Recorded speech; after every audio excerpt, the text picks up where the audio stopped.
voix du peuple, oh, la voix du peuple, oh, si tu as bien, oh. Vincent Chilouise, étoile de la presse. La voix du peuple, toujours longueur d'avance. Les informations partout dans le monde. La voix du peuple, toujours actualité na actualité. La voix du peuple, maman na ngaye. Oh, yango.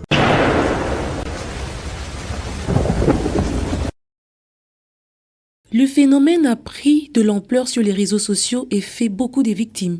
L'usurpation d'identité liée aux faux et usage des faux documents est en vogue en ce moment. En tant que personnalité publique, Marie-Olive Lembe Kabila n'est pas du tout épargnée. Un réseau d'arnaqueurs s'évertue au quotidien à escroquer des paisibles citoyens. Ces personnes mal intentionnées font circuler des documents à l'instar de ce certificat de don et cette fausse pièce d'identité au nom de la présidente de l'Esbel Initiative Plus. En gage de garantie auprès de leurs interlocuteurs pour, au finish, leur soutirer de l'argent, alors que l'épouse de Joseph Kabila n'a jamais recouru aux réseaux sociaux pour octroyer un quelconque don, elle n'a jamais utilisé ce moyen pour interagir non plus avec ses abonnés. Ces deux comptes authentiques, Facebook et Twitter déjà certifiés, ne servent qu'à communiquer sur ses différentes activités. Dans un communiqué rendu public à travers ces comptes, sa cellule de communication a dénoncé ce phénomène et a mis en garde ces usurpateurs récidivistes qui seront une fois décelés remis entre les mains des instances judiciaires compétentes. De ce fait, Marie-Olive Lembe Kabila, tout en compatissant avec les victimes, elle a appelé la population à doubler la vigilance et à ne pas tomber dans les pièges de ces arnaqueurs. Bonjour, bonsoir le fidèle de la Voix du Peuple. Bienvenue dans votre émission Le Tribunal qui est présentée par la vôtre Audrey Luzolo, la battante. Comme vous allez le remarquer, je ne suis pas seule sur mon plateau. Je suis avec mes deux invités avec qui bien sûr on va analyser aujourd'hui. C'est bel et bien Vincent Chilouise et Connie Star Mavinga. Et avec eux, on va bien sûr développer analyse auto, mais ça n'a pas Sabino. J'espère que vous aurez bien en temps réel et puis les kara ndenge bolingaka bomonelango. Bonjour déjà. Naebi que Nzaba pesinga i souffle de vie, apesi pebino souffle de vie. Vous allez connecter et vous partager l'émission au maximum. Bonjour Vincent. Bonjour Audrey, la battante. Bonjour Connie Star. Bonjour Connie Star. Et puis bonjour Naba Boné Nyonso et Abiso Baotala Biso na Minito. Ok. Connie Star, bonjour. Bonjour bon Audrey. Dimanche. Parce que vous êtes dimanche. Na ndenge vraiment jour kola paiement et ça la biso bien. Troyer bangoka jour to ke Lili t'appelle j'appelle mara mokoloni et ça rappelle dimanche. Et qui n'est pas collé dans le calendrier de Audrey Luzolo. Voilà. Na ndenge kola pesio vraiment beauté malamu nazo mona elongi na yo. Omoni bana basi mi balé o accompagnera Marie. Tant que Jésus Christ a sécui. OK. O accompagnera Marie on a bonne ressemblance. Merci beaucoup pour les compliments. Merci beaucoup. Vincent Chilouise, en forme? Oui, ça va, ça va. Donc, analyser comme d'habitude, parlons du club de Fally Ipupa Seyo. Bah fan nae ba lobby on dirait à servir bango rapidement science-fiction et ça lit vraiment bah œuvre nango comme il le fallait mbala moko ayo servir bango le sous Seyo. On dirait à ça lango rapidement c'est quoi le but? Et puis moi critique par rapport il y a clip il y a Seyo ce que zali. Bon, on est biso to ba pandisango, les benga biso. Étant chroniqueur, tous les détenteurs de la vérité. Okay. C'est-à-dire que la population publique, bato ba la biso, na ces émotions, alors on va les na ces émotions, yo position comme ça peut vérité peut-être sous l'émotion on a vérifié qu'il bien été. Mais biso tant tu y a la télévision, tu y a pour rétablir la vérité. Il y a liboso koloba ke Fally Ipupa azo bimisa pour annoncer que biso ga bimisa album Nerumba. Voilà. Mais koloba ke azo bimisa banze mongo azo tigela ngo tenter je vais na bibiso to ba détenteur la vérité na ozongi sabatu na album na Arsenal de belles mélodies. Si les gens oublient on leur rappeler bango que Fally Ipupa tant à nos sara biso pe après 3 chemins ba ke na bimisa album Arsenal de belles mélodies deuxième album Marumba na abana biso na générique. Koso nazo bina na koso et après yango abogela biso single Cho. Voilà. Cho, ngana kei nanga.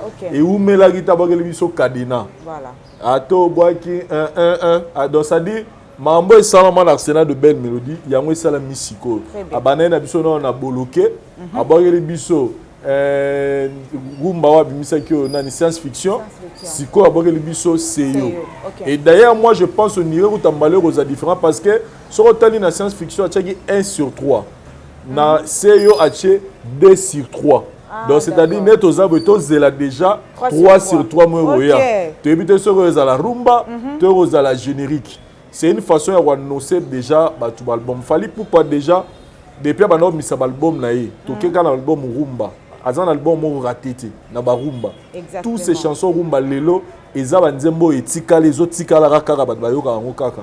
Et ce gars il biso stratégie ou il biso sikoyo. Donc moi je pense que tout ça a confiance parce que à pouvoir biso déjà de quoi il est capable. Et déjà avec Seyo tout le monde déjà que fallait zongi biso sous na Chacho.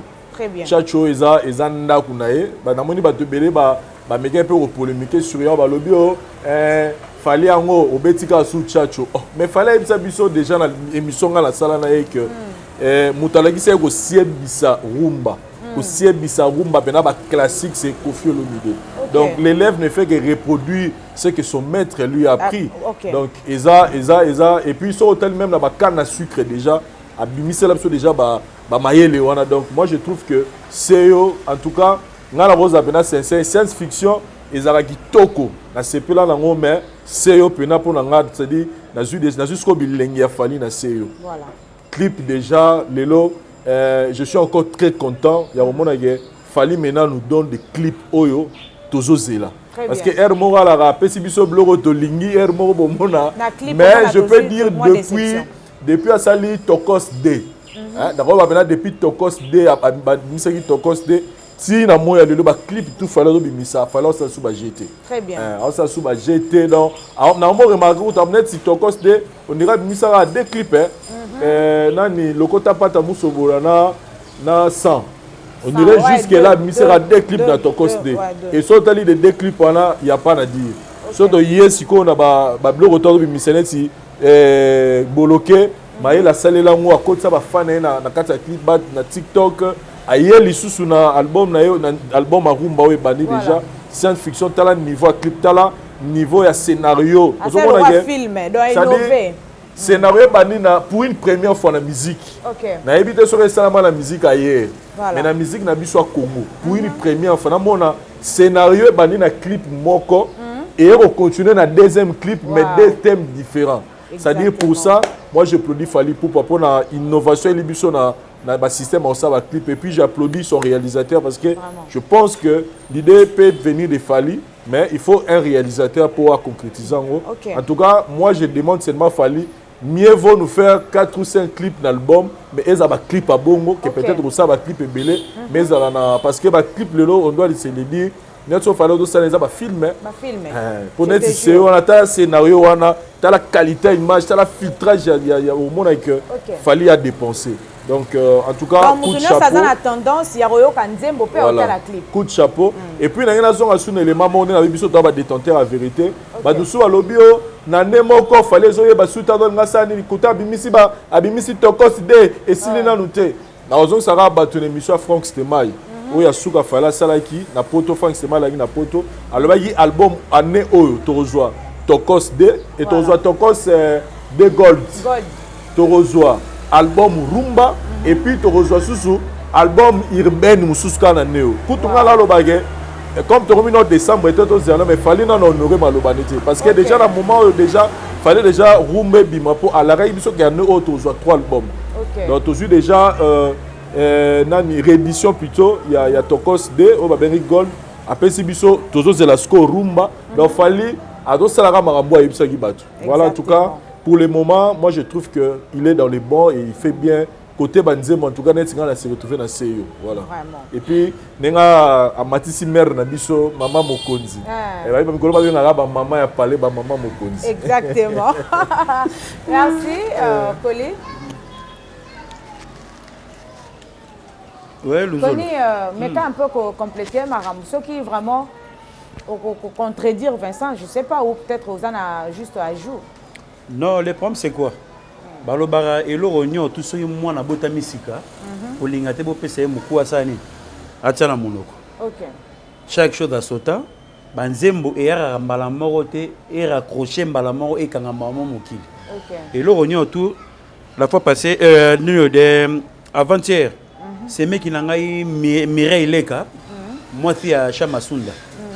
Alors, il fallait que nous fassions mon mot belé, n'a pas de habité. Banzembo nyotu et la pour retirer attention, boyo qui après avoir et au côté malé na mito bato. Les nzembo bimi na tunier na bi c'est mec qui n'a pas Mireille Leka. Yemela no nzembo, yemona mi bien ngote. OK. Mais dans l'esprit à critiquer chant et bimi ka lobby ka awa, bato ba ka ngona moto. Donc to pesa ngota ngana rozwata ya ko tozo ngasu na tribunal pour total na nzembo et zo remis kendele. So to bito critiquer ngo mbala moko boye, lobby so nzembo ngo kangi ngana obimanani. OK. C'est ça le problème yango. Voilà. Merci beaucoup pour notre intervention Nayo. Parlons du marketing, il a fallu pour un stade de martyr. On dirait promotion est faible. Balobi, on dirait fallait azomi pesa trop na promotion té. Et si c'est quoi azane na Paris, na wa kiti wa té stade de martyr les amunene ba préparatif na faut ils doivent vraiment ton nango. Mais apparemment préparatif les autres ça la mamala monter azo meka un peu ko ça la marketing comme il se doit donc du coup bazo comprendre est-ce que le stade de martyr en ko réussir ou bien ko réussir. Bon, avant cela, d'abord féliciter le roi de la forêt Weranson qui séjourne dans ce net moment au niveau il y a Côte d'Ivoire, Azagui na Sofitel, vraiment apprécie Ivoirien spectacle à Makia Kitoko. Na revoir le sous Weranson à Bisso, il y a Zénith, il y a Olympia, il y a Bercy, il y a place Belé Weranson à Beta. Et j'ai toujours aimé cette partie à Wera. Ça dit que ça va dans le spectacle. En tout cas, nous étions tellement heureux. Et puis, et là, on a l'autre photo, ça émission là, de Romsou, tous dans la plateau. C'est que Valère Oyo, Ivoirien, va faire sa musique dans le Congo. Biso va Congolais, tu peux ça remonter. Ça dit Ivoirien niveau par la respect, la considération. Il y a musique na biso. Biso mo ba Congolais, awa tu peux ça remonter. Ça dit Ivoirien nyoso. Sur la musique, il y a des Congolais. Ça dit pour déjà à trouver déjà ACPLI déjà avant même Gouta Yoka.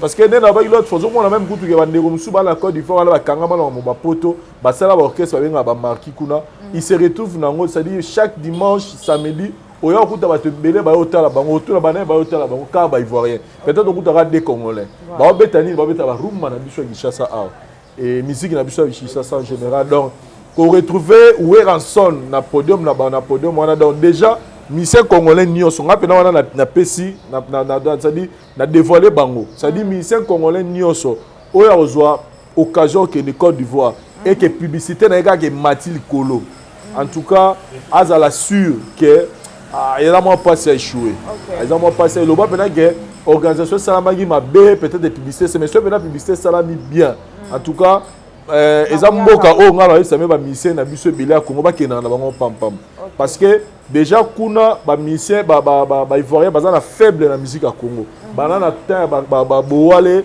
ba grand kaleti na lelo soto moi dem ba kufa lora ba madilu ba osa ba succès na bamboka wana ba pepe kali ba osa ba défend ba osa ba succès et à combien plus fort moto azana no vivant dans na makamna côté album côté marketing il y a fallu pour le concert. Moi, je trouve, je vais être sincère, je trouve qu'il y a Kobanga. Kobanga, il y a bateau, il y a fallu. Les autres salles que réagir bongo. Les gens ont peur que bateau, ça dit les gens ont peur na bateau, bateau c'est la fallu ça l'ampiaka. Que c'est ka fallu. Ça dit bateau tout ba na fallu. Bateau tout ba soutenir na fallu. Bateau tout ba na ça dit tant ba na fallu que ça soit ba bureau que ce soit ba ndeko tout oyo bazana makata makambo c'est que je remarqué mingi bazo banga que Fally a échoué. Mais moi je dirais seulement Fally a aujourd'hui 16 ou 17 ans de carrière. Fally a tourné l'Afrique, Fally a tourné l'Europe, Fally a tourné les États-Unis. Azana mo expérience à makambo wana. Totika na biso biso to sala biso ba chroniqueur o déjà tout ça les dans marketing lobinga na koti na Shoprite na biso kana Kinshasa awa supermarché ça dit na koti na kati ça dit kalezaki o koti boye so kutena mutu wa ah Vincent tout no yenan mais les lobiso de remiso partout au lekana c'est un peu difficile. Oh, les cas place, on dit 10 personnes, à 3 personnes vont reconnaître. Cela veut dire que YouTube, oh, il y a biso à l'élo, bah tu vas me tala ya mon Kinshasa. Exactement. Donc déjà, oh, biso to ça déjà ça marketing. Marketing, il y a des fali foya na rata stade à vandi, à suite de mousse, à tandi, à mon là. Donc la bougie va venir fali n'enga poser mino, balakini, nazawa le 29. Non, marketing déjà panneau et mati déjà na Kinshasa. Marketing déjà pisote aux autres, marketing déjà publicité c'est ça le marketing. Maintenant eza na bato basala ba blog wana ba yebi mamna oloba. C'est-à-dire marketing c'est en étape. Fallait annoncer date et puis marketing à stade il a fallu que banata ba 3 ans passés parce que fallait avoir un report il y a ba stade. Ba maintenant on reporter donc l'isoloir que fallait mettre un stade et quota déjà ba tout na mutu. Maintenant peut-être 2 semaines avant concert pour inglo bateke un mois fallait les gars dans la TV non tu voyais bien déjà qu'il fallait mettre un stade peut-être 2 semaines avant des ba matraquer siko pour que événement ils là c'est déjà bon ça va marcher na mon avis bato warrior tout ça des gens en parlent ça dit là ce que j'ai compris c'est que père moi zo alimenter bateau bazala fali bazo banga ke fallait ça l'empiaka yango bazo mon onire tout ça là dans excès d'effort ba benga yango kobanga et produire excès d'effort ce muta obanga minga ko monga ça effort ebele or que muto a confiance en soi yebi que ndé toza boele 29 fallait au bêta au simple donc moi je trouve que na niveau moi personnellement je trouve que mambo qui nango bien déjà les gens en parlent tous là fallait jouer avec son équipe ba rolobela et puis tout baroya donc voilà. Et puis azana et puis photo hier bango que lelo ba mission à succès à Kinshasa fallait en fait partie ba mission azana succès fallait en fait partie donc pourquoi pas journée là et puis hier bango que jour yango na bato ba na stade za bato ba yotala ne fallait ça mpiaka na bato ba yotala ba yotala ba ça que fallait ça mpiaka té donc tous dans des publics jour non et tonda mais il paraîtrait bato ba somba ba billet pour na ko juste ko minimiser journée wana bazo somba ba billet belé puis ba ça la sabotage le Cambolobien quand c'était que j'ai appris que production il y a producteur ils arabes bango est victime quand c'était que bango ba bien côté déjà l'événement bongo ceux qui stade à 80 000 places déjà il va que ba attend sur 200 000 billets en vente parce que ba que ba nous jour là ba kufa avant date comme ba kufa nous ba bela nous ba urgence mo fa que ne voyage nous aux helicoptère nemo be jour wana donc il y a toujours des imprévus on va produire toujours ba billet et belé pour que ba oh ba rosa la capacité ba roya ba ya ba kuta stade donc voilà. OK, Koni. Ouais. Un mot pour ça. Pour na épingler muke na message yo président Bessa Lobby et là très capital na façon nini. Omoni pour message na ba couche ba fanatique tout. OK. Et dans na bato mususu na masina. Imbatseki. Njil, bateau bayara déjà na réussite il y a 4 stade. Tant recoute na vraiment donc ma bureau stratégique au nyo so bazana charge à côté production. Baye ba ko so la na bateau wana avant. Voilà. Donc martyr la bandale de so tcheka bandale na kata martyra au remarquer ma bandale à mouké. Donc il faut vraiment 24 communes, il faut rejoindre fisc 20% à tous les 24 communes. OK.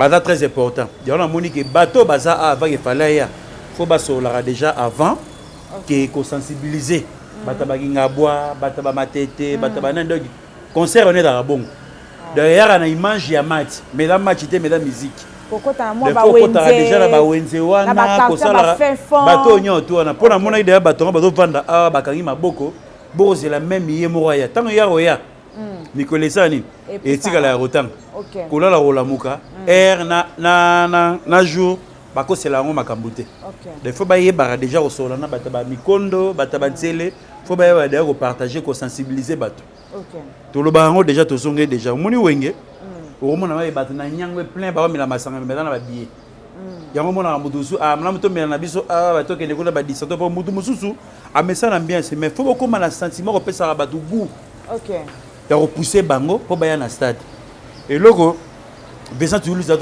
tout à l'heure au moment où moto mosusu les jours J mais avant la urgence na yemoro boye aye na epete mais avant na billet et niko lo baté ko somba billet na bato bato somba billet pour basala ba sabotage wana et niko lo baté pour yo somi billet que yo te muzo imprimant pour pousser à moto tongo au moment que tout ça la vente trop te imprimer sur ba billet li sous ebele ba ko batam sur 250 000 billets na bato bo sala ba sabotage to simba billet oyo pour bato ba ya te non et dans la moto muso ressemble à billet c'est ça le problème pour parce que y a mon arrêté ngana ça na persité pour parce que na yo mon na mutanga puissant oyo to betara c'était que ba bureau stratégique ba yé ba kotambola avec des produits aya parce qu'il fallait pour kotambola avec quatre communautés pour sensibiliser ba exactement et na moto muso c'est faire na fali mais nana ya concert ya falité mais tant bo komi na ba lien au bango ba vanda wana ba maluku ba mikondo ba kingasani ba kimbateke ba njil ba quartier la nyonso tout wana ba mona fali ra ya to mona ke bureau stratégique au bazan administration qui pour na makamba production ya fali au bata F victime nan ba yeba na ko tambola so ba tambolité exactement que ba billet tekami mais bato ba na poste public na poste musique mais tant que comme que boluki bato wana te et ramo passer d'ailleurs on est passé sur la zone et Sengeli il faut ça la campagne voilà qui est yeso azali boye tout ça doit aller sarabatu tout et toucher mitema bato sani baya pour te bima ramone ekendela voilà donc c'est ça le problème bango. Merci beaucoup Connie Vincent. Passons à notre artiste Ferego là tolali tolamuki toyoki Ferego là yemoko la télévision il ose dire que azo passé ba moment le plus bas naé ya carrière naé et batu bazu yango mal balobi mais comment artiste un grand artiste comme Ferego là peut tenir de tels propos à la télé? Moi personnellement je suis très content contrairement na on est batu balobi yango nga très content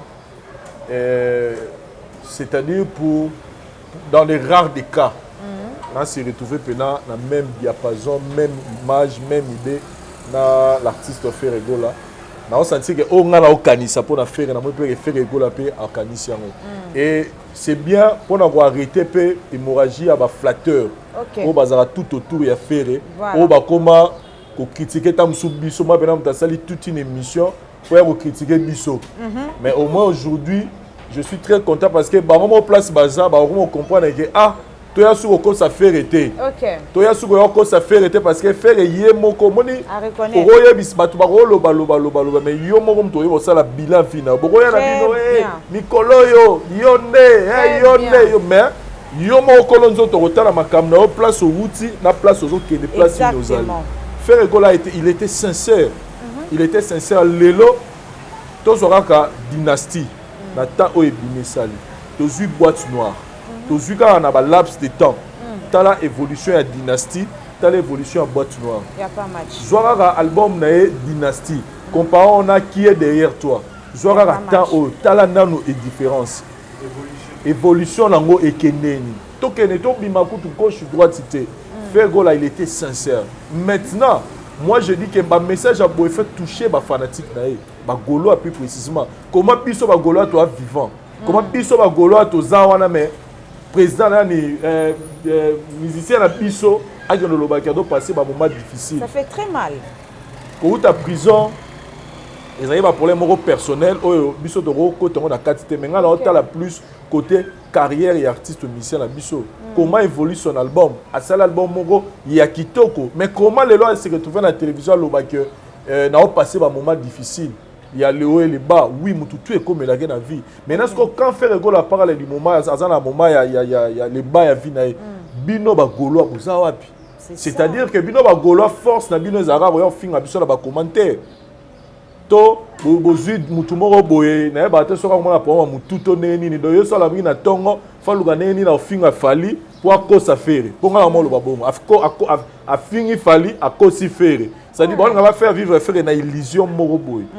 Vous comprenez? Alors que l'artiste n'a pas besoin de toutes ces choses. Là, maintenant, l'artiste a besoin de vous. Tant que vous avez et c'est un bateau mo ba osani ba otombola est-ce que bateau faut batombola faire na mitu za ba gaulois les gaulois ba otombola faire neni na ko consommer album la Mino Dynastie exactement parce que bateau ba sala album e yo kaneza ka biso bateau to yo ka musique wana ko yo ngona mutuka ko tsango na bandaku ko beta ngona ba fête ko beta ngona ba ko sa ko insister na ba boîte c'est-à-dire place no so gaulois il faut y ba ke na mitu yo présent pesi da mot d'ordre que toza na sei photo lukato sa nini to mata.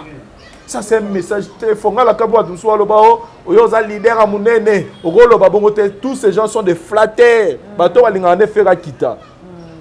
Ngalelo vraiment je suis très fier, je suis vraiment très fier ya nanga munanga romona que quand on dit des choses peut-être tout en haut quand on dirait todo lo bana na mabanga, todo lo bana désert mais tu comprends que le todo lo bana terre mo fertile. Et puis je suis encore très content. Dans la vie, faire rigolo la vie, Aoya ou bête na parler du peuple parce que je l'ai dit, sur se souvenir que pendant la loba qui est faire à Robert dans stade de martyr pour les moments. OK. La loba qui a bi faire il faut luka ba shark club, il faut luka ba fikin. Mais à qui au-delà de ça, à qui n'a parlé du peuple. C'est-à-dire que place au faire faut bête et puis j'ai aimé, je me suis dit est-ce que faire à tel par hasard parce qu'à lobby Sora zongi ça non messe ba que non église na ba gaulois na ye après ba yo beta musique c'est-à-dire que c'est comme ça que les gaulois ya kin il faut ba kiri fait et puis non c'est la ba gaulois ya Kinshasa ceux ba otala biso en tout cas que ça soit pour une première to revoir sous arriver à musicien les aratanga ba wera na ba jibe que so ba uti poto au moins la délégation ya batu batoni na aéroport c'est-à-dire non c'est une organisation bon na ba gaulois bon bon là que ça fait rigolo que et ça libiso passe ko ko ngelo ba gozo oza passer ba moment les plus bas vie na discours wana donc on a que soutien wana pourquoi pas jour wana pe na palais na aéroport tout le monde a besoin que non ba gaulois pe na ba yebele na wana ba ko yamba faire rigolo ba là que tu es bien tu passer un moment difficile même là on passe les faire expliquer en gros exactement on va passer à expliquer na prison bangungi tout ça abi ça dit na yeba souté que na affaire ça fait mal. Maintenant, ce qu'on est en zone, il faut bagoloa balakisa que biso bagoloa totiki yote. OK. Bagoloa Kinshasa pourquoi na bi ya kini bazala plus ka pona koloba basomba bien na passe. Mais bagoloa bazali banda dans le monde, on va ebineni basomba na ba. Et puis de l'autre Spotify peut na kini koti hein. Non, tu n'as pas dit, non, téléchargeons même pas une semaine, na championnat téléphone, na trouvé beaucoup de ces moyens moi bien la musique, na pour ça sur flash té. On a le flash na na carte. C'est-à-dire musique il y a gogo ça na Spotify on a identité. C'est-à-dire c'est aussi pour na bango ba yoka musique à faire, pas consommer faire. C'est vraiment important. Parce que sur le moniteur faire ba comité na niveau au Kabwana ma directeur marketing na c'était une dame cela veut dire que quand faire cela confirme qu'il y a un problème. La carte, il y a fonctionnement, il y a carrière à faire. Parce que marketeur n'a ni directrice, pas même directrice. Manager en marketing. Bon, directeur, tu checkes directeur en marketing. Directeur en marketing naie, Tangwayaki, c'était pour apporter un plus. Moi aussi. Ils arrivent pour apporter un plus dans l'affaire. Mais ce qui fait à Monique, voilà, selon le point de vue, ce qui fait à Monique, présence dans la dynastie est apportée et l'autorité. Parce que jusque-là, dans le lobby, la dynastie est dans le kitoko, mais dans le nzembo est bétité le colo. Ne ba dof chilamu ne beta, ne ba maboko pa me beta, ne ba nzembo ya balenga na ba chemise, ma meilleure chemise. Ba porte-monnaie beta, ba te oya balenga na 3 points. Ezalaki soki nini ezalaki match quarter ne ba match quarter beta ne ba troisième doigt beta ndenge ba shishuache beta ndenge ba kitsa libaya et beta donc ça dit non to zu banzembo eza bien en 4 mais non to zu banzembo bongote qui na retour à libanda. Donc ça c'est le travail à côté de l'équipe à na yebi peut-être peut faire enda yokeli directeur en marketing peut-être bakabonwa na yebité mais en dessous ya nyonso bateau bazana la charge ya remonter moral à faire eza bagoloa. Bagoloa bo remonter moral à faire était na yo tikela biso ma finga na ba commentaire.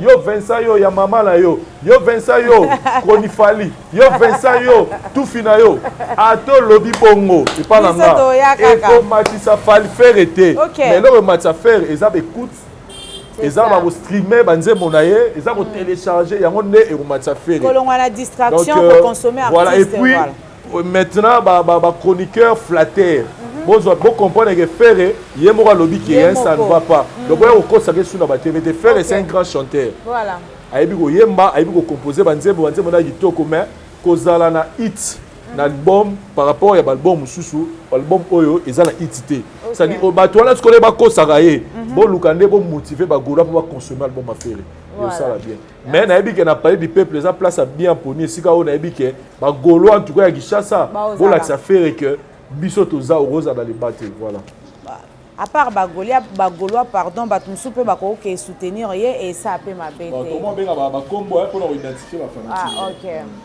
Koni ouais le problème c'est quoi pour la commentaire ya makambo ya Hervé faire dans un talent et belé oyo azoko se limiter yemoko pourquoi na vie parcours même Jésus Christ a autant na ba disciple na ye ba daïga na posara ba comprendre makambo be na mokili et là dans ma bé faire étant tout le monde a bien gagné grand chanteur faire épée à stationner na yowana arosa sous effort morte na vie na ye aussi au benga déjà grand chanteur les ibabaye mbeza ba kombe belé ba benga yowana zo rande mutuna na komate tout le monde a rêvé et là on na osala sika son union na osala ya sika ce est commis déjà boy tant mosusu yena manager na ye voilà longo na manager directeur en marketing tam sous makambo manager donc manager aza mutu oyo ayebi calendrier oyo ke produit na biso produit na biso ndenga za boye il faut na sala boye il faut na sala be calendrier nyo tout fait dans la calcul nanga mais tant que comme on a point tant sous au manager azo linga pour na produit na ye yena manager ba osani ba yo kanate oye comprendre manager oza tam sous de botala calendrier na biso za boye tala to sala be to zong sa boye et coopération o nga na zo fuiti déjà na manager na faire voilà asera faire trop yo oza boye te faire azo mo lo wani di manager abo ko ta vie privée na zo na dali produit oyo ami pesi déjà pas ya et pas manager le manager soro ye to bo so de copa ki manager il faut ya gérer donc yo rotier la été que nga na zali faire voilà faut ya sani pas gérer yo yo kokutana na ba du pa mbate ba sortir fait da pa mbate tala dali produit boy faut na lengela yo pone copa ki manager mais ta que ce manager comme au conseil faire na ba qualité au faire azana ngo faire comme mo le manager comme au conseil ko mutu bimba linga la bimara boyete te yo da produit au manager osani faut lengela production ne serait ya faut mutakuta na manager donc ce manager ça fait regretter tala magambeza boy faire azomo le roi ne di manager a comme au conseil vie privée na ye nzora ne musique na vie privée dans ma mususu et ta koza musicien ton da produit pas manager au comme le roi mon la moquer c'est ça le problème ngwa ya mona ke yena manager ba komangi na point na ke ba yo kanati wana futinga na wana futinga na zwaki excusez, parce que tu as vu que manager apparemment a à peine à 10% na compte na pas artiste. Est-ce que ça t'est comme soit moni perazo ba revenu et ça vraiment manager copine na collègue la produit. OK. Ndé to vivre à pose à la grand pour manager et peut ailler ba kotambu sa produit na. Et tant que ce manager a comme ko coincé parcours na yo ta la photo sala be photo sala bo yo so ou na vie indépendant. OK. So comique na façon que manager a géré obi ke boyo kanate boyo kanate na poya na ponga na zo isko fuiti na manager a landela la vie na de près produit photo sala be ya re mo lo rwanda di manager comment embrouiller vie na e faut ba kabon voilà c'est ça le problème encore. OK donc ba kabwani je peux dire na moment mabe parce que tant on muninga za na best koko manager fa ka lexa moi tant oyo ezaki moment te ya ko ya ko se séparer na artiste na ye quand même ngana sola na Gunter Lutadila OK azali muto alingaka faire mingi na Nathalie Lutadila na Clarisse Lutadila na Doudou Lutadila ba yo yebisa ngai ke tala faire aza produit oyo faut olengi lango faut protéger manager azali très nécessaire par rapport ya ba musicien na bureau au bazana pour parce que manager yebaka Valeria artiste oyo azaleli mais fur et à mesure yemoko kolo orchestre abike manager ache panzi likolo to ya ozomona ke un jour faut bakabona to makambo bosola oyo et il y a un an passé on a mon troll pourquoi parce que à quel moment faire égola à boy koyekole parce que koyokela linga la père moi j'ai koyokela na mon bizarre pourquoi parce que faire égola si j'ai une bonne mémoire juste album néotero bima et ça qui même pas un mois de bakani faire je pense que les gars même pas 2 mois parce qu'au moment ni nango yo ya na posa faire la na makamna na parce que kobima ya faire tant faire à côté prison normalement fait tout le monde musala et manager que malgré produit dans la prison mais album et marketing nango eza ezoyo kana promotion ezali mais à quel moment parce que il fait passer sur 3 mois en prison 2 mois 3 mois en prison kobima ya faire Cocotte a fait énormément affaire. Quel est le rôle que le manager a joué? Parce que Zara a été un musicien, Vandawana, mais quel est le rôle il a? Parce que moment où on a fallu que sa force n'est. On attend faire à la prison. Hier, Azala qui ouah parce que album, bisono ce big album sur les terrains, ils a été en salinini. Donc moi je pense que avant qu'on en ait fait tout le campeonato yeba pour n'arrêter la boue, ils ont moins que le manager ne joue pas bien son rôle avec la maison derrière production bazouaki. Voilà. C'est ça le problème, président Vincent. Au moins, il faut que manager, on a déjà, ça fait déjà 2 ans passés. Oui, il y a un manager, on a 2 ans passés. Il y a un fuite, il y a un manager. Ceux qui manager a un moussala naïe qui est sengeli qui il faut aller au produit, il faut la protéger. Il y a les contraires, il y a mal à l'aise. Au sala va sortir, moroté qui n'est pas moussala, au qui n'est pas photo dans la beat, ou à Makambo de la côte, il y a orchestre. Mais si il y a de l'intérieur de ça, il faut calendrier, le faire à la de faire vraiment au monde, on le voit, le manager, mais si on est manager, il y a un produit, il y a un produit. Mais tant qu'on peut faire étant à tel que Azor Kita, c'est que peut manager, rôle naé, deux qui n'a moussa naé, vraiment à 15%. Na produit de la dynastie, dans tout le monde moussa la tête. Parce que disque bandé bimaki. À part Nzembo, on a dit que c'est ça le problème, ils ont des chansons. Mais ils ont combien de tubes dans le album. Il y a pas même volume à dynastie. C'est ça le problème. Il y a un rôle. Ceux qui te portent un plus. Pour les musiciens, ils ont un concert. Il faut que les disques ou produit à Baninga ou Basangana Giwana après avoir produit ou à Yemro qui est fort. Il faut que le deuxième volume. Et puis maintenant après il y a ça événement de mususu voilà nous na mona yone la ma bombe après avoir deuxième volume et ça la oebimai oyo il y a ça la shit mususu pour balinga balandela bateau nyo tout yoka bango kalawana bato balinga ba tirer attention na o balinga faire na o balinga faire été il y a un événement mususu premier volume fallait bimanango et bimanango d'après par rapport lisanga ya banganga o baninga basala kelinga za matraîner c'est c'est ça le problème. Vincent Chilus, tu as gardé kaka sujet comme vous faire rigola. Tout le monde a une émission appellation pour na confort na tout le monde se fait nangote a bengi héritier wata nanyoyo a bengi Lacoste frère Wana. Du coup, bango plus bazan ba fan na bango o bazan mécontent babi mais comment faire à koko dénigrer ba collègue na ti na point wana donc ba sepel na façon à bengeli bango wanate. Juste un commentaire sur ça. Bon, c'est que moi je fais un constat dans la musique, je n'ai jamais approché faire rigola. Na banana yeba faire na mona na TV na podium. Na par hasard na kutane na nzela na mitukaka yazo leka pe na oleka. OK. Non na yebi mais na musique ka na tala raye faire onire asaka ba jeter so so ba oza conflit na ye. Ce pena me content là yo ça va jeter on l'accepte pena que yo nanga ko payer les. Il est quelqu'un d'ouvert en fait. Donc peut-être il y a ningena parce que nous tous nous savons que tout ce qui vient de se passer un mois à il y a d'idée la coste tout ça totali sortir il y a koloba ya faire maman ba 5 chanteurs l'idée la coste les gars papa bi moma aboyam.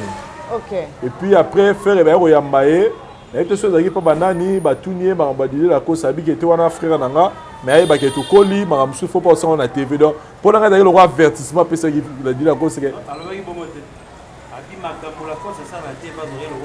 comédie voilà c'est à dire que le roi a une façon à banaliser puis qu'on lecteur que on se place en bourse à la télé et l'idée la cause je pense que les gars il n'a pas de rolanga ni genema on ira démarrer il souffrir. Okay. Vous comprenez? Donc la minute on a fait la voyance ça la même hypocrisie dans la télévision. Et puis pourquoi avec frère Wana donc Zalate n'a pas voulu être. Et puis entre yena héritier tu as dit que moi boyo kanisa donc tous à la claire il est simba parce que c'est un simba héritier dans la dynastie. Mais ils ont simba pourquoi? Et là on ne sait pas. Ko benga epe nani pour nga ya la mon père ma lisolo nani donc ils ont a faute. Quand même. On va payer nani. Ah non, il y a comme ça comme héritier, c'est ça le problème. Donc qui n'est qu'à rotangango. Donc voilà. Donc net lobby peut-être Alexis vraiment que azana e aboy na aux hypocrite. OK. Voilà, tous on a cadre. Mais na ndenga musique, na ndenga communication, c'est pas l'homme chose en important. L'homme peut voler dans on a ndenga dehors caméra. L'homme so mona e sisitaraba la polémique et tout ça on peut. Mais dans l'année interview à héritier à lobby la coste on dirait m'amener à Zorane mo serité dans le sens que allo barane ka boy juste pour na quoi miser galerie ko blaguer mais apparemment Ferré azam takandate mais apparemment Ferré azo tia vraiment ba organe na likambo ngo. Je ne sais pas pourquoi. Ouais, est-ce que on va comportement na bizarre donc non la moi pense pour la côte à quatre. Koni mais ma biso matina kati vraiment marambo. Pour on dirait mais ça à senginer la paix. Nous on a séparé on a comme mboka parce que maman a bota eux. Ayebitina. Na papa bota ayebitina pesa kombo. Bref. Toi que les mapoto la sincère. OK. Projet dynastie depuis banda les bandeli ba ina posé héritier mbakuna. OK. Photo la claire. Voilà. Banda ina posé héritier ayemba te. Pourquoi? Ngana zo fuite. Soko bengisi héritier et a nzembo ne cartonné a lo bayemba pesa o makambo. Au moins biloko bureau pe bo marabato. So héritier yembi na kata dynastie nzembo na ye épaté et le baguette yende muta tomboli dynastie. Mais siko bo c'est la projet na idée ezani po banzembo abatu oyo bengisi eyokana te bia yo moko esani eyokana héritier na début ya projet oyo bangi na posa ku dute ayemba da sa zara da ku dute bangi na idée wana te photo de la claire le to na tanto bomba marasu makambu te nga halinga te basongi bazana na mokili pona nini unanga nini kokoma papa lopango na République démocratique du Congo ekomi jemukie ekomi nango pamba ekomi facile grâce à Objectif Habitat oyo apesi ba congolais opportunité occasion basomba lupangu na prix ya dara s'il vous plaît terrain ya 20 mètres sur 20 ezali côté kama na $2,500 américains au pesi cash okoki kosomba pe na ndenga nyongo kasi na $3,500 américains au pesi caution ya $1,500 américains oyo kotikala au futi pendant 5 mois s'il vous plaît welisa ozwa lopango na yo na cité mama moseka cité ya sika na maluku ezali bongo mapangu cadastre borné pe sécurisé ezali sans condition au pesi $225 américains lokola frais administratif babimiseli yo mikanda nyonso okomi papa lopango na Objectif Habitat tembesila po batu bakoma babayer exemple nango yango yo tala nde tikuna lupango ni yango wana tala wana bafel ne yango ema metala bakuna deja basa deja mieux kuna clôture en tout cas na moya lelo soki ozali toujours locataire c'est que eza yo moko po occasion yango yo welisa osomba lopango na yo na komi na maluku yo pe okoma kolo lopango obeta sifflet na Objectif Habitat somba lopango okoma papa lopango ekeyo oui Objectif Habitat, votre objectif. So talifi ma Jésus au moins de basongi bazalaki babola bazalaki batambongo bazalaki batu basenga batu mbongo na nzela bazalaki tant auto comme déjà to bima na mokili to bomba kasumba na mitema te c'est ça projet ya la cause na ebité mais héritier na début à faire oyo bazalaki na posa kuta participer te OK bazalaki na idée te donc to vouloir faire te voilà bazalaki na posa héritier ayemba na dynastie te donc bagueur na bango euti wana alors wana kuteza kuna makambo te ta temps ya rozona ba midise pesi baranki na ngeuta OK ndenge héritier zo ba kunzardo ndenge héritier zo ba tuboye ndenge héritier zo ba ena uta na ngona bomba donc bomba maka to sala ku de tekete o héritier taki na ida dynastie ba benga e ba ninge ba benga ete po basali déjà calcul soka yembi nzembo ne se écartonné barolobake yene mudasa nini apesi makambo da ilongole déjà le projet to luka bato baza ba faible bato sani yo tombola bango projet longa yaki bon da toto kine ba calcul ke mambala kose wana na ko sala bato makambo te calcul la kose ba bela ki la kose yaki na ko pe na orgueil asola na bureau mais appel héritier botika la royoka ngote totika la royoka yango te calcul na bango kuto ba lando calcul kuto azala kuto te d'azala te da toto la ma clair et puis là le solo mo na yokaka le solo mo na yokaka je ne confirme rien ezaka le solo na yokaka il se murmure na histoire ya Wenge maison mère il paraît que déjà tant que ça la qui puisse en pipa ba musicien ya 4 c'est-à-dire ba Ferré ba Bindombe ba tout ba comment déjà vous manifester moi ba mécontentement ya nenge ou rançon na okumbela orchestre du point de vue mamambongo parce que ba mo mona ba mo kola ba comme il a besoin peu ba sala pe makambo et selon ma solo na yoka que même koya na ba sala qui puissant pipa aux la bonne Gishasa, il y avait même des musiciens déjà ba ngaba longa période wana et il y a eu des masolo et betama tout et de na yoka que faire na wera et comment il peut moi ko bendana comment moi ko bendana yango wera son taba utara ko sa gibisa pipa ba yi selon de tora na masolo wera a décidé à siko a sentara déjà que faire nga ok na ye on irait faire sur na tambula ina yete azora sko ya mona daike comme faire au Kenya faut na créer mutumo robo oyo atale lo faire azate azala la position wana ne ayaka ozwa héritier wana héritier azala kana déjà mais ce que ya kozwa pena volonté que bon na obimisa sikoyo mwana oyo ayeba na bayebe na mukili yango moni neto la masolo le ba ke sala la kelele à laquelle les albums est dédié na héritier pour héritier ayeba la preuve en est talent mon nostalgie ayebisa une affaire ba solo vocaux tout héritier rattaté zoda na nzembo ya JDT ya examen ça dit épée ça déjà donc héritier zalaka le rôle ça dit talatina ba zénith héritier c'est-à-dire les arons dirait héritier aya le rôle adversaire ya faire na kati ya maison mère donc après dit blo musupe na histoire les raisons écrire un peu moi ba blo mususu boye ba froid ba blo mususu za ba guerre bon froid donc ngala rozo on a contexte wa ota pe boye mutongo bazula comme adversaire au lieu azala na makamute akoma na makam donc voilà ba blo nyonso wana wala zande to yoka voilà ta maison ba confirmer biso sur les vrai to faux voilà koni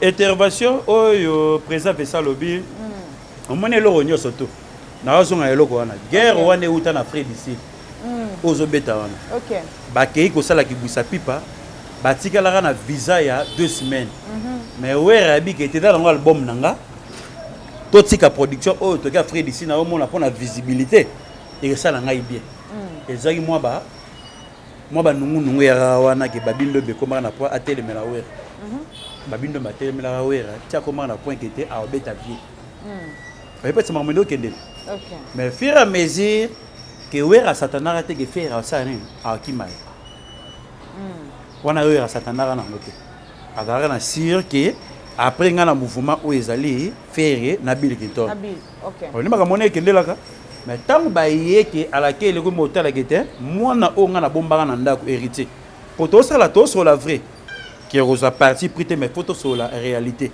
to bima na mokili ya un mona que photo ye ba relève ça la ranine et ça la déjà et le moko binatali popo miyaka soulever pour na faire na te so italien aber opé ça faire cours ya champ zogande et le popo miyaka go sala wana ba benga ngeda n na makambo mosusu oyo bosala au moins na vie so muta raté pédale akomaka méchant et le roni et réfère à ça la temps où era lobiki la patience et la longueur du temps faire chair de poule voilà comment tu as okola ki déjà mais yo moko ko takata bata viva que papa wemba yebisanga soki na école bana mike mais école ya mikolo mais père spirituel na yo ayebisaka depuis 99 la patience et la longueur du temps parcours na yo ya musika depuis 95 oyo koti wenge fui na yo ya liboso ke nzembo oyo ekartonaka vita imana baye koconfesse déjà na nzembo okoli déjà yo kotuna siko papa wemba siko yango moni popo miyake papa ya baninga kotuna bongo so likambo ndenge yango mona lelo bakanda wana nyonso tu popo miyake aye kobimisa ngo eza ba haine yo toloba héritier dali mwana oyo a souffrir déjà na musique akembi na musique yo yebi combien de fois o bayebi ke héritier na kata maison mais combien de fois be ke héritier pas long ti bazo kotembisa ye ba makambe belé eni na bango e outi na ngo ki a préparer o te bazala bango bien otala ba ote anniversaire papa chéri ya makamba sous-sol mais faut mona kaka eni na bango kaka ya kozwa na ba musicien. Bon, bref. Ok. Voilà. Tu as évolué. Tu as fait comment on a hérité Wata. Tout le monde que à soutenir Fali hein, pour un stade de martyr. C'est parmi les rares musiciens où vraiment à soutenir Tokoloba avec son cœur, à soutenir artiste Fali. Est-ce que parce que les AIP a robéta le 25 décembre et on va soutenir déjà Fali Boé pour na robén d'après moi ba warrior ndambu po ba warrior basé belé là il faut qu'on se le dise. Est-ce que ça pour na robén da ba warrior le 25 décembre jour à concert na EP ou bien carrément ça vient de son cœur? Il y a une loi qui dit olingi basala yo olingi basala yo te pour ça le muningate. Mais il y a une autre loi qui dit que et l'autre aux autres désirés pour nayo, banda au désiré on a pour nandiro mususu. D'accord. C'est-à-dire ceux qui na yo za na passe, na CP là, ne yo za na passe, yeba na zo mi attirer passe na finanga. OK. Mais ceux qui na on se réjouir, tant ceux qui yo za na sengo, na yo ko ma be, pour yo za na sengo, na mi ben na malheur na finanga. Mais ceux qui yo za na sengo, na pe esengo na lati yango. Yeba pe nga pe na mi ben lui-même esengo. Ce n'est que la loi au héritier atana ba appliquer. C'est-à-dire que l'héritier il a un grand concert à livrer le 25 décembre dans Martyr. Si un jour où on a besoin, il faut aller ébélé dans le stade. Maintenant, si on a un malheur et un mouninga dans minute, non? Il faut y aller à mouninga récit, comme ça récit ça mouninga la paix. Tant qu'il y a d'autres plans, ils ont bien de la épée récite. Ça n'a rien à voir avec les balles, ils ont flatté les warriors. Héritier, c'est vrai que on a JB, avancé déjà, fanatique à maison mère BCBG de l'eau, déjà,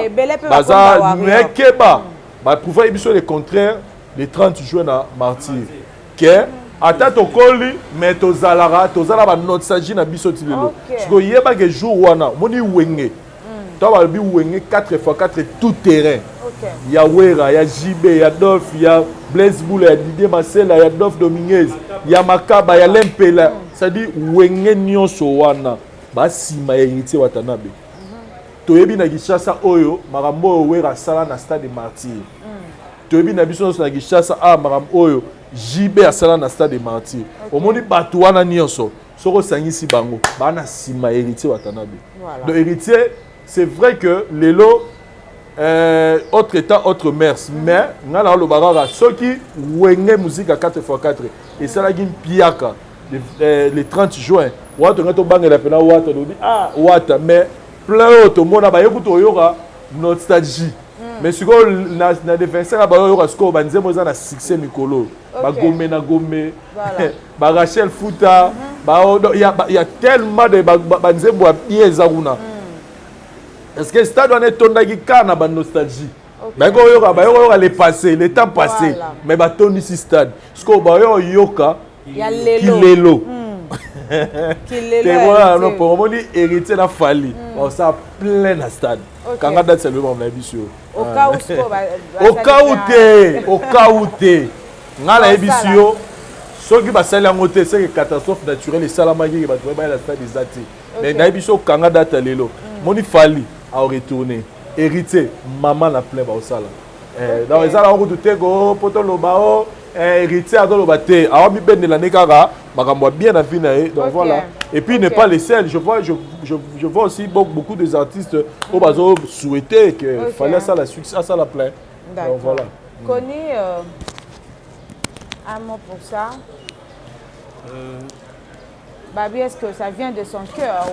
Héritier a comment comprendre que tu as qu'il est loyal, musique et business. Ok. Après que la moninga malheur était tant que quoi oser ne loko wana ndeko nanga luzolo so ko na kata stade batu bazate oyo ko pona ro net si bati nyo na kata life. Voilà. Déjà ba ventirité. Au moins na vie musique il faut dans le quoi net kero héritier za nango wana. Ok. Faut batu musu basala nini bazara nango. Musique et la business, musique et la combat qu'acheter. Boy nanaka na makambo moko bezanga mutu na makolo. Mutu alingaka moto, moté mané pe rapé polele. OK. O adara na haine alukila rapé baninga pe échec total na makambo ebele. OK. Makambo pesa to loba wa wenge batebe ko tala nostalgie à 25 ans passé. Mais ba ina gilelo batu baye. Tozana bana miki à génération. Vous comprenez? Ozomona mona mobe ya muki dans 15 ans avec Manzemba voyage ayoka on a radio. Mais ayako se retrouver que Nzemba ngeza Adolphe à partir ya concert wana. Tous wa chance, to pesa na ba chance na mokilité libela te. Ba grand talib ba beta ba stadité, ba franco ba beta ba 20 mai, ba beta ba 20 mai na 74. Omba Mohamed Dali na beti masikini. Ba rochero ba beta ngote. Des ans tant muto o sala ida CV à muto, lobby batu ba olemba. Succès dali paté, succès. Nabi li parolia te mais li paté. Li paté lobegela la yo, lobegela la fulani donc elo rezara na vie à muto, to miyeba o makamuni to do sala po lobby. Ceux qui ont ba beta, li so na biso, c'est ça le problème encore. Voilà pour na dernier fils spirituel totali Yemoro Wata. Abagdono kaka dernier fils. Mais ce que comme sous dernier fils spirituel donc Yemo ayeko confirmant balinga te. On dirait moi moni que il y a la polémique qui tourne tout autour et dernier fils nae. Ce que on dirait baki sous polémique nous en disant qu'il est le dernier fils spirituel ya Wenge. C'est ça le problème. Hier to sololi on a dit que ma solina Boamboma les mercenaires de la mode na Vienne. Badalagi na Rico Kunchi na c'est bon était lobi na tribunal to solina bango Clarisse de Canto ebisinga gete ndeni vesanga habité bolinga vesa trop na Vienne monde na bato vraiment lukuta mabe pona flatteur te même na Paris Maria Midengi moi si ya Brader Mavinga balela au fort na ndenge zala kaka bana posa ba mona yo nde ba mona baninga habité mutabota na France azate et dans le territoire monté na France ya ba Congo ya ba Swahili ezali kuna nege po comme ça potongo ya bino moko. Voilà. Le problème c'est quoi? Héritier to ba benga dernier fils na retourna but pour te partager. Premier fils a wengé dans nan. Na tuni question. Premier fils a wengé. Et dans nan. Azala raté. Deuxième fils azaté, troisième fils azaté. Dernier fils c'est à pouvoir. Deuxième fils et le dernier fils et là pouvoir oyo ba pesi hérité elingo lo bategete yo tellement âge makileza non makasi yeba kotombola lokumu na biso yeba kotambola kotambusa ba kombo na biso eza pouvoir o ba pesa donc ne ba to batatona ba kanisa ngwe zelo ko netike hérité betaki na wengete même na yemo pas comprendre raté pouvoir o ba pesa yo wana. Donc ça la continuité na biso lobi to ozalate yo tikala na ngwende ya bakomona biso ça nini ebungate. OK. C'est ça le problème. Donc autant que le dé administrateur ya Wenge bazu pouvoir na accréditation mobimba na orchestre Wenge mobimba bandimi na kata podium ki oza dernier fils et là pouvoir o ba benga ke ba do pesa e pouvoir. Yo do kansa ko héritier pour imagi et luzolo na Vincent de nini héritier ayemba na wengete ayemba na kati ya wengete ndenge ni na dernier fils de la vérité batalaki sikoyo tozongisi makambo oyo biso tozoki déjà na passion tokopesa pouvoir epa ya nani yo mona ki héritier c'est malin aye oracher pouvoir oyo ayembi mutu na makolote bapesi makambo po parce que komikitisa na ye mutu bakolo wenge bapesi pouvoir kete mema komo na biso tinasu c'est ça le problème. Donc batuba tatona na bango ngote. Déjà pouvoir ya maloba. Orchestre no ezala bien. Lobby yo muto ça la fierté na biso. Yo moni que dernier fils ba personne ezali pouvoir. Le truc que na biso de gauche à droite que héritier betaki na wenge 84 donc dans ngo pona bongo. C'est ça le problème. Voilà, tozo chité na biso déjà vers la fin de cette émission. Vincent, parlons de Bill Clinton, où a lobby que a sacrifié qui jeunesse naïe na wenge mais a bénéficié d'un côté. Ah ok. Koni a solango. Bon, pour la cas Bill, tu vas naïe quartier moko, tu vas naïe commune moko, c'est ça le problème. Narebi papa naïe, papa Pierre, on a père nangai. Le problème c'est quoi?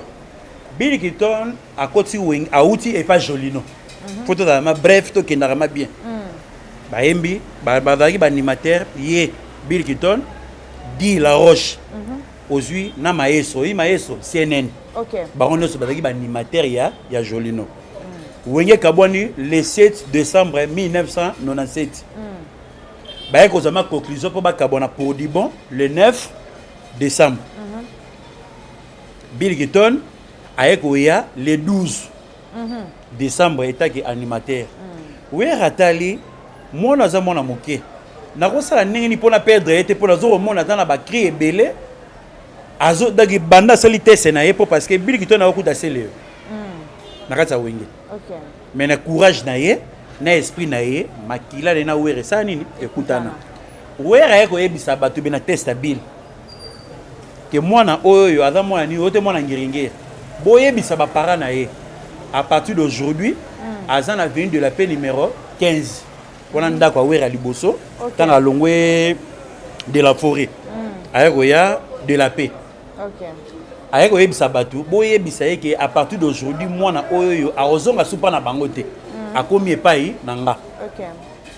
Ko sala na test ko kende pe, wana bakota na sala na tia marron. Bakota Jojo Idar. Wera nana ni susu na JDT.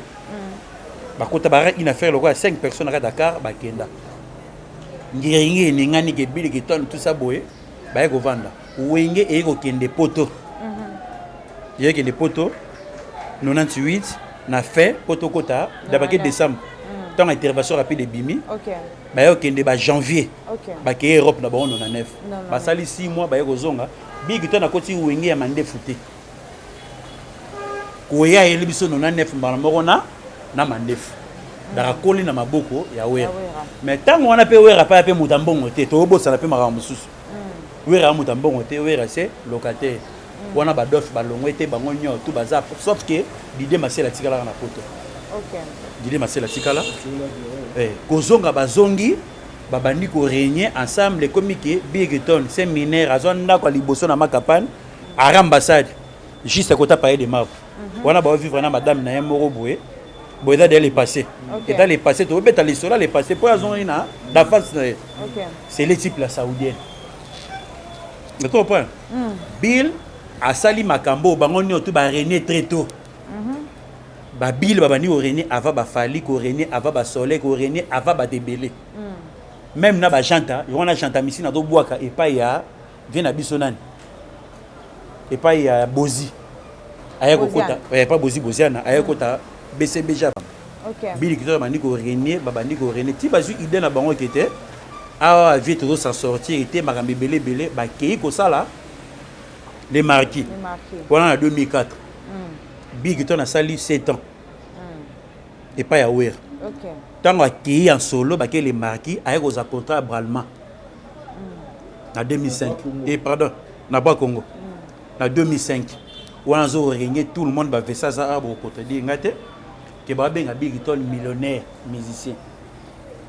Wana ba faire bazana na quartier latin, ba fali bazana na quartier latin. Wana Bill Clinton a zo régner signé déjà contrat avec Zachary Barabasu. Première lupango Bill Clinton a sombi na Kabamba, deuxième a resomba kuna côté à Mimosa. A totonga banda ko ba benga ye millionnaire. Et là on est dans la Circe. Bango ba sali succès très tôt. Parce que oui, razo ki lipa kabula ki na bango ba régner ensemble. Tant on ça la succès vesa tchango na mutuna après succès da eloko moko na na sima. Oyebi da ni stabilité. Oyebi ke ba revenir awa na ku façon nzala te pour parce que na des stable na makambo nyoto na osala.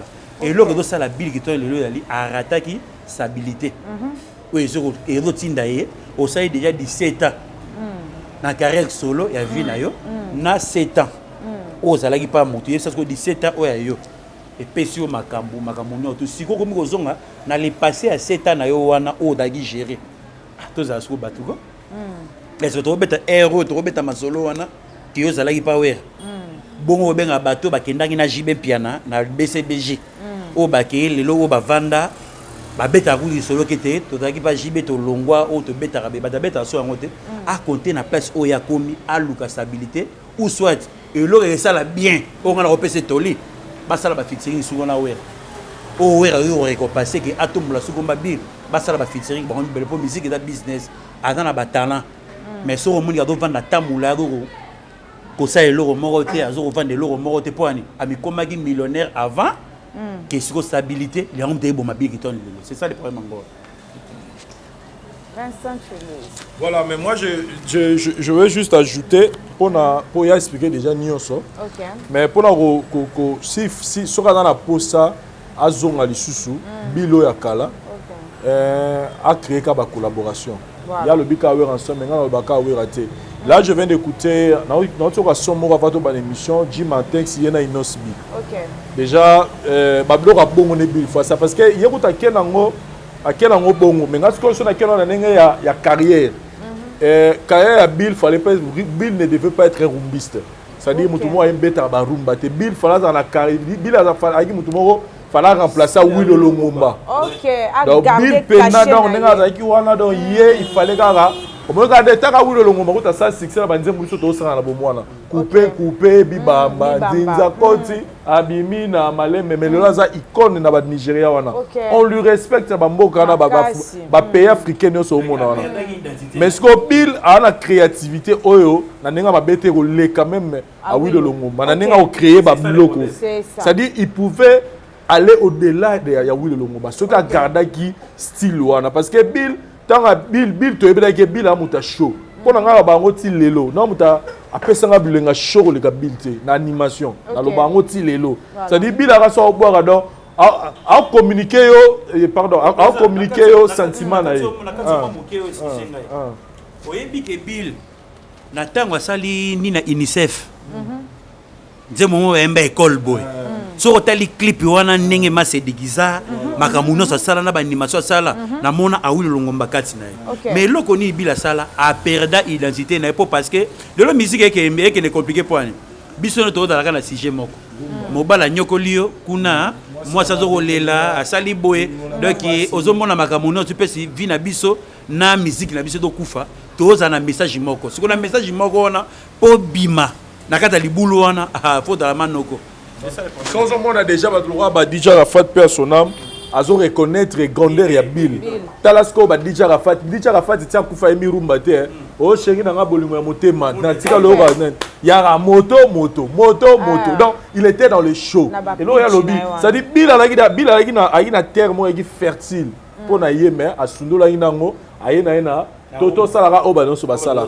Mais lelo moi je vous dis ce que le roi Bill peut sera ken na ba vision peut na non aluka ta ba collaboration parce que c'est un nom aluka ba collaboration ake na ba show na wana peut-être mutumo Robin na epé et ça l'épé makam espérons et le roi sali na Jim Antex na Inosbi et peut-être équipé pour nazo qui a boki ka même moins d'une minute mais criango on irait on te bongisi nzembo wana na yo ki nzembo ngo ça dit on irait crier wana te bongisi même na nzembo donc Bill a aluka nena ko s'orienter mais la musique est ça magitoche la musique to bunga raté d'accord pas donc ba fali peta msupe boy to za bena ke fali pena ke no elo mo be pas betina Bill ba to ba kofi lo midepe aboule pe lo mo be to ba kofi pena ba beti lo mo na Bill wera ka o ya lobi mais là ozoboma Vincent dire moi ba rancune tout autour na bango donc ozomona que Bill tant mususu na minute OK pas falite parce que moi rancœur moi boezali luzolo tunangelo nini nga jour suna kuta na bina Oliver ça la bisa bi frère o moni na mamuso do sala zonga na viena obo beta ba featuring moko na nenga kilelo ba sebe ni moko be bien ba générique moko ya bien o te makamba kala ka bité za makambo ya papier producteur a monani makambe monani bo sala makambo wana ki très important siko la minute on est bila la lina na ba talent na ala la talent ala mugi na talent la lina talent siko c'est ça le problème siko aye ba ki a okende Lagos a okende Boye Donc au moins l'on y a le bar Kofi Olomide. Kofi Olomide a vieux moro boy, le 66 ans. Mais ayebi valeur ya featuring. OK. Vous comprenez? OK. Ayebi valeur ya featuring, ayebi que moi na moro be par exemple dans la Lagos, il y a Romi qui sa rolukaye. Mais mutu komita la raté pour parce que mona gilelo o ezara pour na chaka fleur na oza nango o bagisi fleur pour harmoniser ça ni. Et puis ça c'est ça le problème encore. Et puis pourquoi pas tout le monde a un style mon mère dans la dynastie Bobby Tanafere. Je m'imagine un featuring Ferre Bill Clinton. La Betty Bablo au moins ba style mon pour faire pas maman l'animateur elle fait pas boire à fort. Ça dit là au moins il y a Bill na Ferre par exemple. Et ça la bien. Et ça la bien. Ça il toko. Et go rappeler ba bon moment et puis du coup et go la musape. Non moi ça la bien. Ça dit musique à Congo nene on a solo ma. Et comme il soit bien rumba, il bien chéri na monter malinga ko mingi oboyinga po nini na ola la tête tout ça ba nini ta da da da da tosuki mais tout peut se ba place sikapé ba blo mo pe ça dit ba blo net sa bongo Bill na Ferre et là mo boye ba to so tali pe mikolo ba jeune ba ça ba succès sur ba rumba te ko ma ba blo mo ya ba tika to la la biso voilà ba te mo boye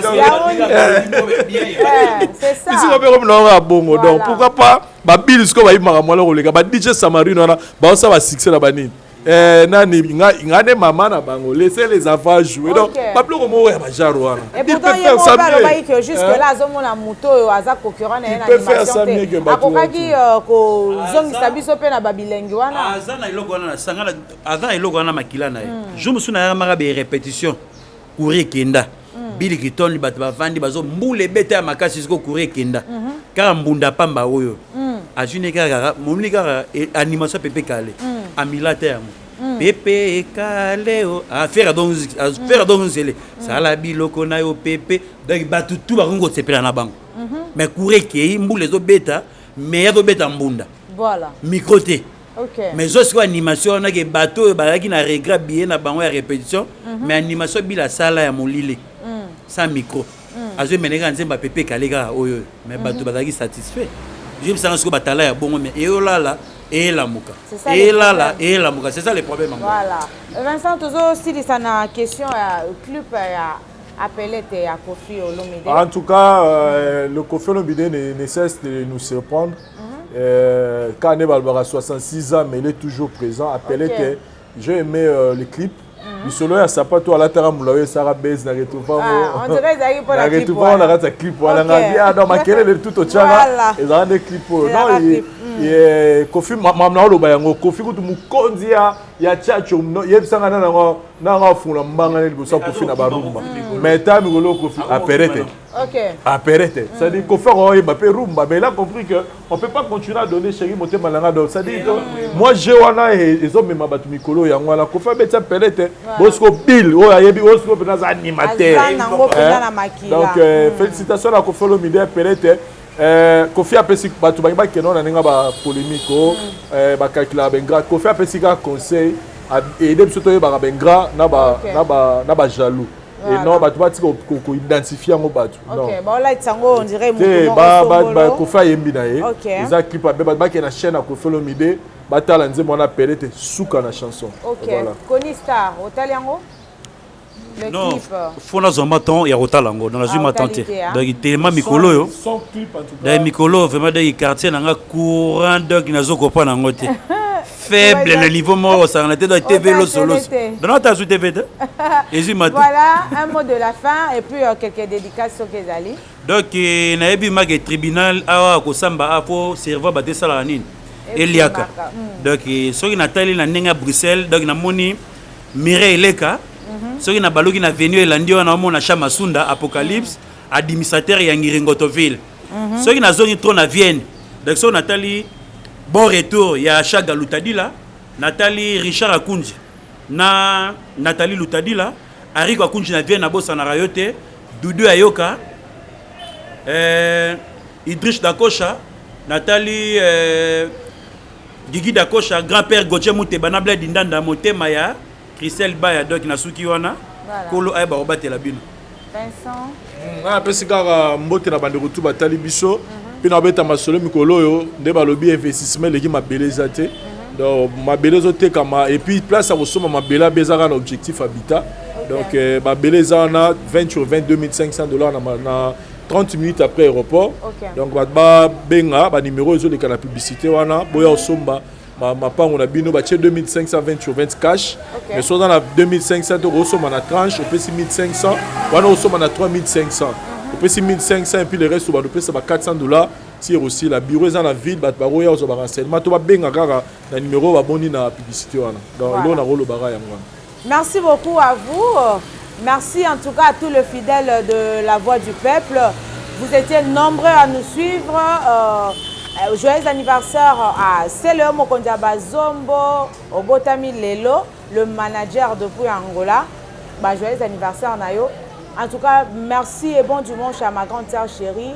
Rifram la douce BM, Moté Mafeli et Longa, à toute ma famille, grâce à Vibouzou, la jeune Marie, Batela Papa, Kitoko quoi. Donc Raji fait Kang à la biso, Batele la biso très bien. Je salue Moté Malanga, depuis Allemagne. Gros bisous Nayo.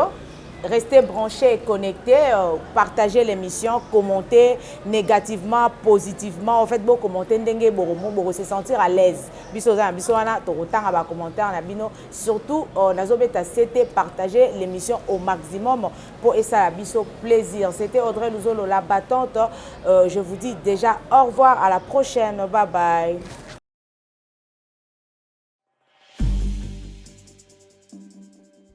C'est vrai que la classe est la différence, mais cette fois-ci, la classe en chair et en os à votre disposition. Et c'est là à travers le Flat Hotel Tenasia. Le Flat Hotel Tenasia met à votre disposition des appartements équipés de chambres et suites avec un confort moderne. Une salle de fête moderne pour toutes sortes de manifestations, anniversaires, fêtes de mariage, réunions et autres. Pour ceux qui adorent la restauration, il y a un restaurant VIP à votre disposition. Un nightclub pour les amoureux de l'ambiance responsable.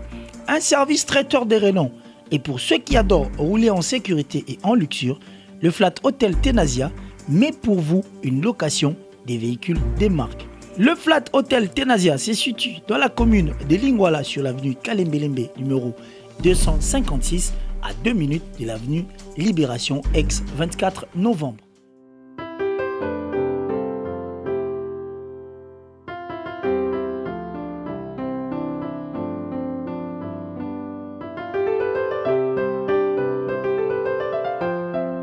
Le Flat Hotel Tenasia, la classe, la sécurité, l'assurance en chair et en os. Mbote na biso bandeko, ngai Dr Pichu Tondele, naza pharmacien en formation, naza formation na université à Kinshasa na faculté à pharmacie et puis na sali ba master na niveau ya université Marien Ngouabi pe na niveau ya Canada na transformation des agro-ressources et puis préparation de cosmétiques thérapeutiques naturelles. Nazali ko œuvre na laboratoire CRMTA ou ezali laboratoire médecine spécialisé na production ya ba phytomédicaments, c'est-à-dire ba kisi ya partie ya banzete na biso ya Congo. Ba kisi nyonso o bozomona awa na CRMTA et subir ba essai toxicologique et puis ba essai clinique ou ça la différence na biso na ba tradi parce que et subir quand même moi ba étude et puis ba kisi o eza na CRMTA ezali homologué na ministère de la santé, c'est-à-dire ils ont la autorisation il y a mis sur le marché na niveau ya mboka et puis libanda ya mboka ba kisi oyo tozo produire na CRMTA et puis ko komama na n'importe quel médecin partout à travers le monde. Dans le laboratoire CRMTA, nous avons deux branches, branche cosmétique et puis branche médicaments. Dans la branche cosmétique, nous avons dulci au collagène, pour ça, il y a un sérum, un savon, pour le traitement, il y a un tampon, un ndouta, un ride, un poche, et puis un cerne. Nous avons dulci réparateur, pour ça, il y a un sérum, un savon, on peut associer gel douche pour le traitement il y a un bouton et puis pour réparer le poissonayo. Tout ça on a dit si cheveux pour ça les lango huile nango na shampoing nango pour le traitement il y a cheveux abîmés, cheveux haut et baby, cheveux colorés, ils allaient ko botisa suki noki et puis ils allaient ko retarder repousse il y a cheveux blancs. Tout ça pina parfum na biso o to sali à base ya banzete na biso ya Congo.